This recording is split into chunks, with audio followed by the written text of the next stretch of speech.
due to the tiredness, the long waits, the unwelcome remarks at times that we have experienced.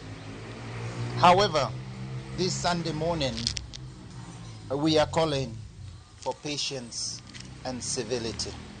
At this critical time, we must guard against falling victim of all manner of fake news, especially on social media. There are people bent to cause unnecessary panic and confusion.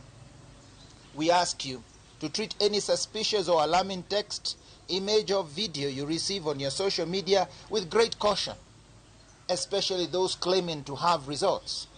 Cross-check messages you doubt with mainstream media and await the IEBC results, verified results. Let us join hands in preventing any form of incitement, even through social media.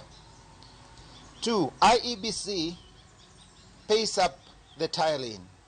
The palpable anxiety building due to the long time it has taken to complete the presidential vote tallying could generate unnecessary tensions, rumors, and hard feelings amongst Kenyans.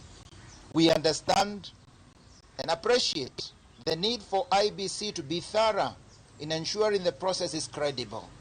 While we commend the effort, we also encourage IEBC to do what it takes to conclude the tallying process. We appreciate how well and with what strength, with what dedication they have continued to carry out their work. This election process must end up with only one winner in the voting. We understand the disappointment that may arise if your candidate does not win. We have learned a good lesson from many candidates to accept such outcomes with dignity. We also understand the excitement that may arise if your candidate wins.